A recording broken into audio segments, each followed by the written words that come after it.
Dando prosseguimento no nosso curso Eletrotécnica Básica, aula 126, módulo 10. O assunto: usando o campo magnético para medir. Vamos lá? Observe com atenção a figura ao lado. Nela mostramos um método simples para indicar o fluxo de corrente, colocando a agulha de uma bússola perto de um condutor portador de eletricidade. A magnitude da deflexão da agulha da bússola, ela é proporcional à corrente elétrica que passa por este condutor. A força restauradora, isto é, a força que faz a agulha da bússola voltar à sua posição original, é proporcionada pelo campo magnético terrestre. Assim, o ângulo através do qual gira a agulha é relacionado com a intensidade da corrente e também a intensidade da força restauradora. A desvantagem do método de medir a corrente é que é muito primitivo. O fio condutor no qual flui a corrente, ele deve ser colocado na direção norte-sul para iniciar com a agulha a posição de giro. Não seria sempre possível, ao fazer uma medição, ter os fios condutor na direção desejada. Uma outra desvantagem óbvia do sistema, que já vimos, reside no fato que é necessário uma corrente de intensidade muito elevada para obter uma deflexão mesmo pequena da agulha. A capacidade de um medidor como instrumento para medir grandeza muito pequena é chamado de sensibilidade. Portanto, o instrumento simples possui uma baixa sensibilidade.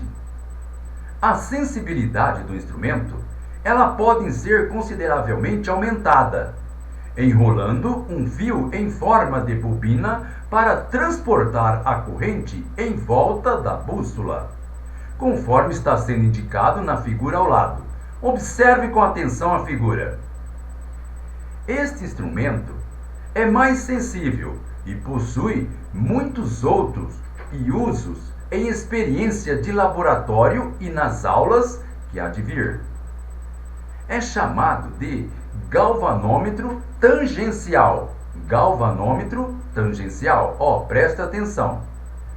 A sensibilidade do instrumento, ela pode ser consideravelmente aumentada.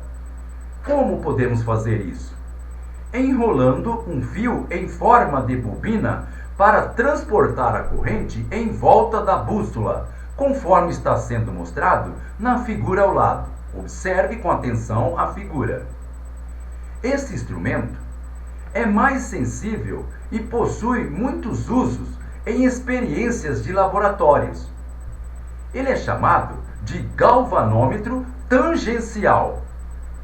A corrente a ser medida, ela passa através das espiras de um fio condutor em volta da bússola, e isso estabelece um campo magnético que causa a deflexão da bússola. A deflexão é medida em graus. Em seguida, a intensidade da corrente é obtida com uma equação matemática. Uma desvantagem do galvanômetro tangencial é que é necessário conhecer a intensidade exata do campo magnético terrestre no ponto onde a medição é feita. Isso muitas vezes se torna difícil de determinar, especialmente em prédio com vigas de aços que tendem a provocar uma distorção do campo magnético terrestre e alterar a intensidade do campo magnético em cada ponto. As desvantagens mais importantes quando são feitas medições com instrumentos apresentados são os fatos de que os campos magnéticos terrestres são muito fracos e seu valor exato é desconhecido. Para contornar estes problemas, é possível produzir instrumento que não usa o campo magnético terrestre, mas, ao invés disso, usa o campo magnético de um ímã permanente. Esse instrumento está sendo indicado na figura ao lado. Observe com atenção a figura ao lado. Observe que na figura, o ímã permanente proporcional ao campo magnético mais forte, mas não tão forte que o campo magnético terrestre possa ser amplamente ignorado. Preste atenção. Observe a figura com atenção.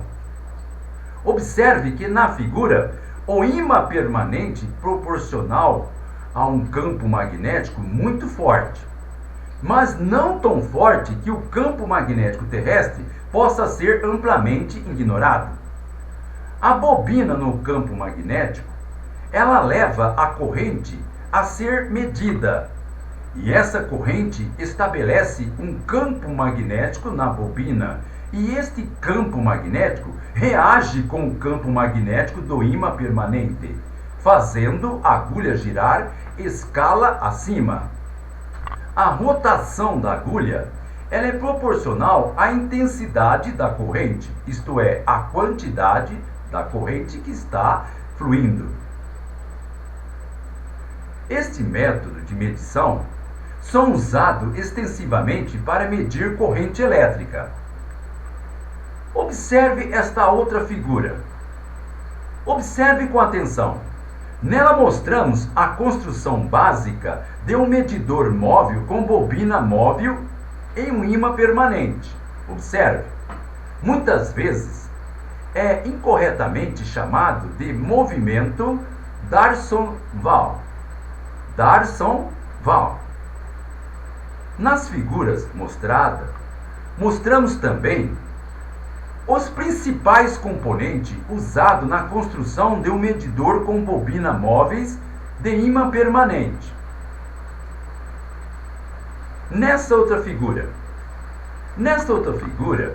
que é a parte A, mostramos o ímã permanente e a peça polares usada para estabelecer o campo magnético.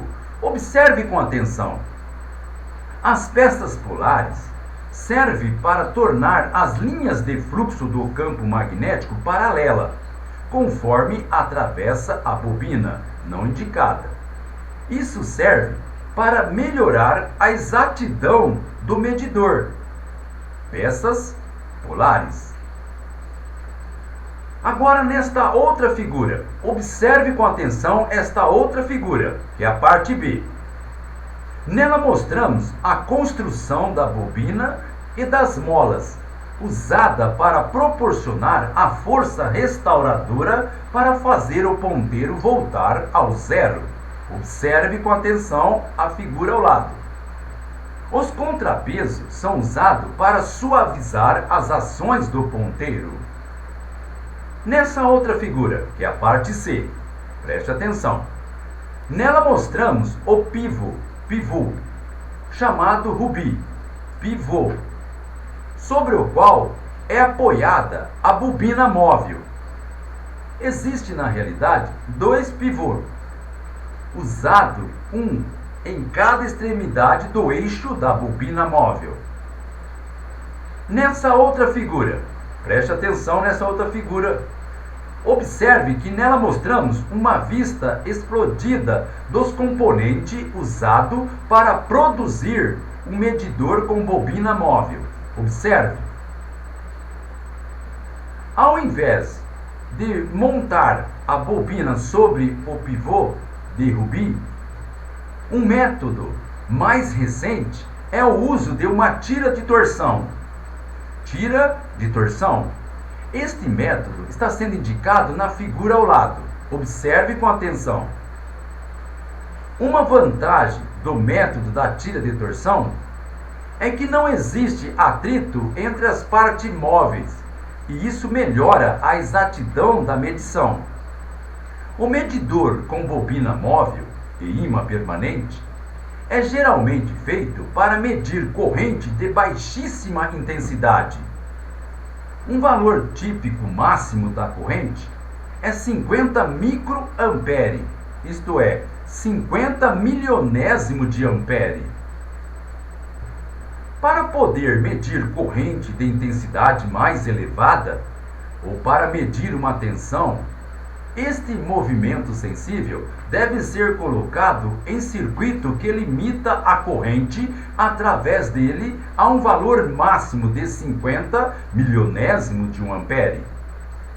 Conforme citado anteriormente, para poder medir tensão, corrente e resistência, que são as grandezas elétricas, é necessário poder medir apenas duas grandezas, tensão e corrente, e a terceira, que é a resistência, podem ser determinadas matematicamente, sabendo pelo menos uma delas.